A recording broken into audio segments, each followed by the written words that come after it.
ഇപ്പോൾ ശ്രീ STR കുമാർ, ശബരിമല കർമ്മസമിതി നേതാവ് നമ്മോടൊപ്പം ചേരുകയാണ്. ശ്രീ STR, ഇവിടെ അടിമുടി ആശയക്കുഴപ്പം നിലനിൽക്കുകയാണ്.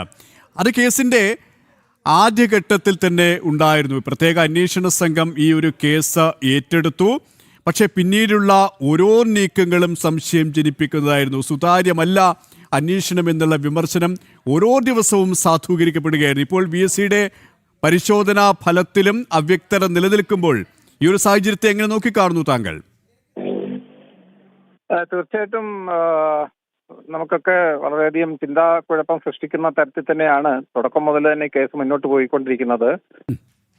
VSS റിപ്പോർട്ടിനെ കുറിച്ച് പറയുകയാണെങ്കിൽ തന്നെ ധാരാളം കാര്യങ്ങൾ നമുക്ക് ഇതിനിടയിലുണ്ട്. എന്നാലും coming back to this point, നേരത്തെ തന്നെ കോടതിക്ക് കൊടുത്ത റിപ്പോർട്ടിനകത്ത് ഞാൻ മനസ്സിലാക്കുന്നത് ഈ സ്വർണ്ണപ്പാളികൾ പിടിപ്പിച്ചിരുന്ന സമയത്ത് മർക്കുറി ഉപയോഗിച്ചു. അപ്പൊ തീർച്ചയായിട്ടും ഈ മടങ്ങി വരുന്നതിനുള്ളിലെ മർക്കുറിയുടെ സാന്നിധ്യം ഉണ്ടാവണം എന്ന് പറഞ്ഞു. പക്ഷെ അതില്ല. അതിന് പകരം നിക്കലിന്റെ സാന്നിധ്യമാണ് കണ്ടത്. അപ്പൊ നമ്മൾ മനസ്സിലാക്കുന്നത് വെച്ചാൽ ഇലക്ട്രോപ്ലേറ്റ് ചെയ്യുമ്പോൾ ആ നിക്കൽ പ്രതലത്തിലേക്കാണ് ഡയറക്റ്റ് അല്ല ഈ ഗോൾഡ് പ്ലേറ്റിംഗ് നടക്കുന്നത്. അപ്പൊ അതുകൊണ്ട് തീർച്ചയായിട്ടും ആ ഒറിജിനൽ പാളി അല്ല തിരിച്ചു വന്നെന്നുള്ളതിന് യാതൊരു സംശയമില്ല. പിന്നെ അവിടെ ഈ പറയുന്ന വിഷയത്തിൽ എനിക്കുള്ളൊരു സംശയം ഞാൻ തുറന്നു പറയാം.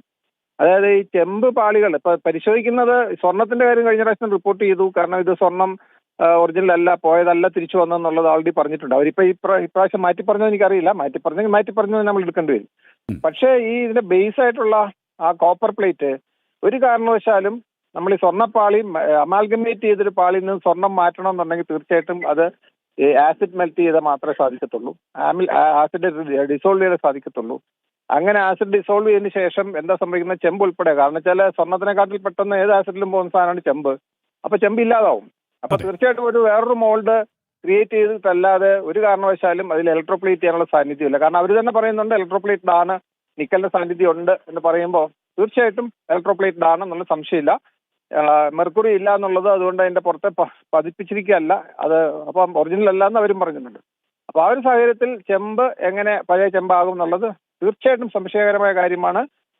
നമുക്കറിയാവുന്ന സയന്റിഫിക് ടെക്നോളജി ഒക്കെ നോക്കുമ്പോൾ ഒരു കാരണവശാലും അത്തരത്തില് ആ ചെമ്പ് തന്നെ വീണ്ടും ഉപയോഗിക്കാനുള്ള സാധ്യത തീരെയില്ല. അതായത് ശ്രീ STR, ഇവിടെ ഇങ്ങനെ ആയിരിക്കണം റിപ്പോർട്ട്, ഇങ്ങനെ ആയിരിക്കണം അന്വേഷണം, ഇങ്ങനെ ആയിരിക്കണം കണ്ടെത്തണം എന്നുള്ള ഒരു തിരക്കഥയ്ക്ക് അനുസരിച്ചാണ് കാര്യങ്ങൾ പോകുന്നത് അല്ലേ? തീർച്ചയായിട്ടും, യാതൊരു സംശയമില്ല. ഞാൻ അതുകൊണ്ടാണ് പറയുന്നത് ഇതൊരിക്കലും നിലനിൽക്കില്ല. ഇത് സയന്റിഫിക്കായിട്ട് നമുക്കിപ്പോ നമ്മള് കേസിലൊന്നുമില്ലാണ്. ഇത് കോടതി വാതിലടച്ച് രഹസ്യമായിട്ടാണ് ഇതെല്ലാം നടത്തിക്കൊണ്ടിരിക്കുന്നുള്ള ഏറ്റവും വലിയ മറ്റൊരു ദുരൂഹത എന്ന് തന്നെ പറയേണ്ടി വരും. തുടക്കത്തിൽ നമ്മളൊക്കെ ധരിച്ചു ഇത് നല്ല രീതിയിൽ കേസ് കൊണ്ടുപോകാനായിട്ടാണെന്നൊക്കെ. പക്ഷെ ഇപ്പൊ നമ്മൾ കാണുന്നത് അതും ഒരു വലിയ ദുരൂഹതയാണ്. കാരണം ഇതിനെതിരെ നമ്മൾ ചലഞ്ച് ചെയ്യേണ്ടതായിട്ടുള്ള സ്ഥിതിയിലേക്കാണ് കാര്യങ്ങൾ പോകുന്നത്. രണ്ടാമത്തെ വിഷയം നമുക്കറിയാം, ഹൈക്കോടതിയുടെ കാര്യം എടുത്താൽ രണ്ട് ബെഞ്ചുകളും വ്യത്യസ്തമായിട്ടാണ് പറയുന്നത്. ഈ അന്വേഷണം പ്രഖ്യാപിച്ചിട്ടുള്ള ദേവസ്വം ബെഞ്ച് നിരന്തരം പറഞ്ഞുകൊണ്ടിരിക്കുന്നത് അന്വേഷണം നല്ല രീതിയിൽ പോകുന്നു, അവരെ പ്രകീർത്തിക്കുന്നു, അതൊക്കെ നടക്കുന്നുണ്ടെങ്കിലും ഈ ജാമ്യാപേക്ഷയായിട്ട് ചെല്ലുന്നവരുടെ മുന്നിൽ ജസ്റ്റിസ് ബദറുദ്ദീന്റെ കോടതി ചെല്ലുമ്പോൾ നേരെ വിരുദ്ധമായിട്ടാണ് പറയുന്നത്. തുടരെ അദ്ദേഹം പറയാണ് അന്വേഷണം തൃപ്തികരമല്ല, അറസ്റ്റ് ചെയ്യേണ്ടവരെ അറസ്റ്റ് ചെയ്യുന്നില്ല, അറസ്റ്റ് ചെയ്യാൻ ആവശ്യപ്പെടുന്നവരെ മാറ്റി നിർത്തിക്കൊണ്ട് നിങ്ങൾ കേസ് വേറെ ആൾക്കാരെ അറസ്റ്റ് ചെയ്ത് വഴിതിരിച്ചുവിടാൻ ശ്രമിക്കുന്നു. ഇപ്പൊ ലേറ്റസ്റ്റ് നിങ്ങൾ ഇന്നലത്തെ ഇതിൽ തന്നെ പറയുന്നുണ്ട്, മറ്റേ ഇത് എന്താ പറയാ, ഈ കേസ് വൈകിപ്പിക്കുന്നത് ജനങ്ങളിൽ ആശങ്ക ഉണ്ടാക്കുന്നുണ്ട്. അദ്ദേഹത്തിന് സംശയമാണ് പറയുന്നത്. ജനങ്ങളെ എന്ന് പറയുന്നത് മാത്രമേ ഉള്ളൂ, ഇൻ ബ്രാക്കറ്റ്സ്, മനസ്സിലായില്ലേ?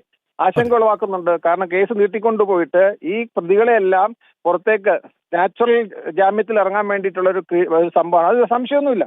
അതുകൊണ്ട് തീർച്ചയായിട്ടും ഇത് വളരെ വളരെ വളരെ മോശമായ രീതിയിലാണ് പോകുന്നത്. SCT ഹാൻഡിൽ ചെയ്യുന്നതും തീർച്ചയായിട്ടും കേരള സർക്കാരിന്റെ പിന്നിലുണ്ട്. അവരുടെ ഈ പിണിയാളുകളെ പലയിടത്തും പ്രവർത്തിക്കുന്നുണ്ട്. ഒരു വളരെ കൃത്യമായി എഴുതപ്പെട്ട ഒരു തിരക്കഥ അനുസരിച്ചാണ് അന്വേഷണവും ബാക്കി ഈ പറഞ്ഞ പരീക്ഷണങ്ങളും എല്ലാം നടക്കുന്നെന്നുള്ളതിന് ഇതോടുകൂടി വളരെ വ്യക്തമായി. അതുകൊണ്ട് തീർച്ചയായിട്ടും എത്രയും പെട്ടെന്ന് CBI അന്വേഷണത്തിലേക്ക് പോയി അതിന്റെ കൂടുതൽ ശക്തമായ രീതി, മാത്രമല്ല ഇൻ ക്യാമറ എന്നുള്ളത് മാറ്റിയേ പറ്റുള്ളൂ. കാരണം ഈ നമ്മൾ ഇൻ ക്യാമറ എന്ന് പറയുന്നുണ്ടെങ്കിലും ജസ്റ്റിസ് ബദറുദ്ദീന്റെ കോടതി വരുമ്പോൾ ഇൻ ക്യാമറ അല്ല. അവിടെ അദ്ദേഹം പറയുന്ന കാര്യങ്ങൾ കേൾക്കുമ്പോൾ ഈ ഇൻ ക്യാമറ നടക്കുന്ന അല്ലെങ്കിൽ മുറി അടച്ച് ഇവർ പറയുന്ന കാര്യം എന്തായിരിക്കും നമുക്ക് മനസ്സിലാവുന്നുണ്ട്. കാരണം അത് അങ്ങനെ ഒരു കൃത്രിമത്വം സൃഷ്ടിക്കുന്ന ഒട്ടും ശരിയല്ല. ഇത് ഞാൻ പറയുന്നത് വല്ല പീഡന കേസോ വല്ല ആണെങ്കിൽ നമുക്കറിയാം മുറിയടച്ച് ഇത് എന്ത് മുറിയടച്ച് സംസാരിക്കാൻ ഇവിടെ ആരെ രക്ഷിക്കാനാണിത്? ആദ്യമേ തന്നെ ഇത് തെറ്റാണ്. അത് എത്രയും പെട്ടെന്ന് മാറണം. ജനങ്ങൾക്ക് അറിയാനുള്ള ആകാംക്ഷയുണ്ട് ഇത് നടക്കുന്നത്, അല്ലാതെ മുറിക്കടച്ചിരുന്ന് ചെയ്യേണ്ട കാര്യമല്ല എന്നുള്ളതാണ് ഒന്ന്. രണ്ടാമത് ഈ അന്വേഷണം എത്രയും പെട്ടെന്ന് CBI പോലുള്ള ഒരു അന്വേഷണ ഏജൻസി ഏൽപ്പിച്ച് കൃത്യതയോടെ കാര്യങ്ങൾ മുന്നോട്ട് നീക്കണം. അതല്ലെങ്കിൽ ഇത് തേച്ചു മാറ്റി കളയാനുള്ള ഭാഗമായിട്ടാണ് ഇപ്പോൾ നമുക്ക് ഈ കിട്ടുന്ന റിപ്പോർട്ട് ഉൾപ്പെടെ ഉള്ളത്.